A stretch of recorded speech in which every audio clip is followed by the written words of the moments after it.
Good evening. Today's been one of the bloodiest yet in the Middle East. This evening, Hezbollah rockets fell near the town of Hadera, 80 kilometres south of the border. That's the furthest point south so far in the conflict. Earlier, 3 Israeli soldiers were killed near the border village of Markaba. Israeli warships shelled the southern Beirut suburbs, and at least 5 people were killed in Israeli air raids on bridges north of the Lebanese capital. And an Israeli airstrike hit farms close to the Syrian border in the Bekaa Valley, killing 28. Our reporter Robin Denslow is in Beirut. Robin, although talks are going on in the United Nations, no sign of a ceasefire certainly on the ground. Absolutely not. It's been another day of intense activity, and it seemed the Israelis were not targeting Hezbollah, but certainly anyone but Hezbollah seemed to be hit. In the worst incident, as you mentioned, it was not Lebanese at all, but actually Syrian Kurds who were the victims. Now, these are Kurds from the north of Syria, the very poor, deprived area in Syria, who are working just over the border in the north part of the Bekaa Valley. This is an exquisite farming area, famous for its fruit farms and its wine in the Christian sections. I was up there a couple of days ago, and it feels a bit like a shooting gallery these days, with Israeli drones flying overhead all the time, and one just knows anyone could be attacked at any time. The Syrian Kurds were working on a farm, packing fruit, packing peaches and plums into a truck when they were hit. We've heard that at least 28, possibly more, were killed, and another 20 were wounded. One hopes, of course, that this was yet another failure of intelligence and not just a random killing. The second incident was certainly not random, an attack on the main road leading out of Beirut towards the north. Again, this was not a Hezbollah area, but it seems that it can only increase the support for Hezbollah. It's a war that escalates every day, and early this morning it reached the smart suburb of Juni up the coast to the northeast of Beirut. A bridge had been attacked by Israeli planes and badly damaged, but was still standing. While a mile or so away, the southbound highway had been hit and completely closed. A fibre optic cable, a main communications link, had been severed. In the crater itself, a man was trying to retrieve the wrecked car in which his brothers had been driving. Miraculously, they were only slightly wounded. They'd fled to the area from the south to escape from the bombing. They were close to Beirut. A rocket struck the road just behind them. My younger brother said, "Overtake that truck in front of us."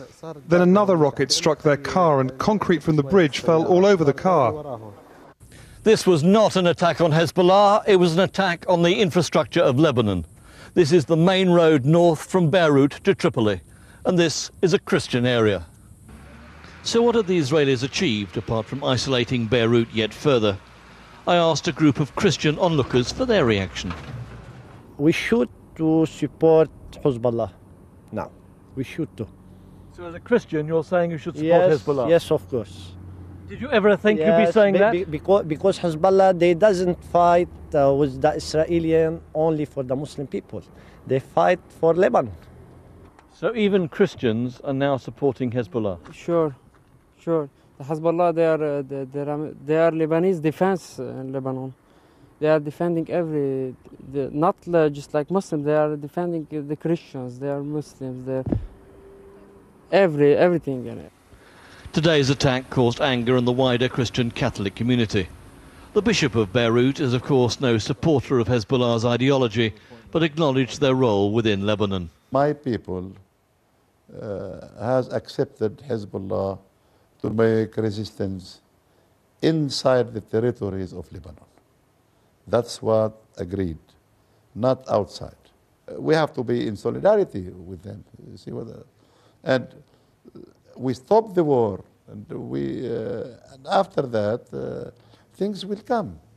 But now, what's our priority? When you are dying, your priority is to escape from the death. With even some Lebanese Christians now supporting them, thanks to the Israeli attacks, Hezbollah have achieved a remarkable transformation in their image, at least within Lebanon. The Israelis would of course argue that nothing has changed in 24 years and they're still terrorists. The so-called resistance groups that developed into Hezbollah started in 1982 as a direct response to Israel's invasion of Lebanon that year. They became notorious for their kidnapping campaigns. Now Hezbollah is the most successful Shia grouping in the country.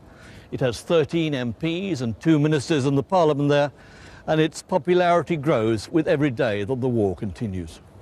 Hezbollah succeeded by gradually building up a power base, winning the support of Lebanon's often poor and deprived Shia Muslims. Part of its success, of course, lies in its social services network, which basically provides cradle-to-grave benefits to all its adherents. And not only that, but to people, even if they're Christian or Sunni, who live in Shiite-dominated areas, which happen to be the most deprived areas in Lebanon. But I think more significantly, it was Hezbollah's resistance against Israeli occupation from 82 till the year 2000, which really won Hezbollah overwhelming Shiite and, to a lesser extent, overall national support. Hezbollah built up its military wing and became the dominant force in several areas within Lebanon, from the south to the Beirut southern suburbs, where Hezbollah fighters staged this parade last year. Hezbollah also have their TV station, El Manar, which Israel's bombing has so far failed to take off the air. I watched it this evening with Hezbollah MP or Deputy Hussein Haj Hassan, who repeated Hezbollah leader Sheikh Nasrallah's threat as to what would happen if Israel attacked central Beirut. If Israel bombard Beirut, Hezbollah will bombard Tel Aviv. And you have the ability to carry that out? When Sayyid Nasrallah says, I think yes. That I don't, not only I think, I believe him. And I think the Israeli army and people believe Sayyid Nasrallah. But Israel say, of course, that you started this conflict by abducting their soldiers. Was this something you've been planning for? Listen, it's lies. Because they capture our prisoner.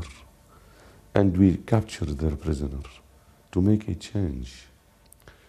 And if they consider our act like a reason, do you think that justify the mass destruction and the mass killing for the whole Lebanese people and the whole Lebanese infrastructure?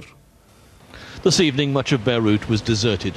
Hezbollah remained defiant, and the city was braced for further attacks.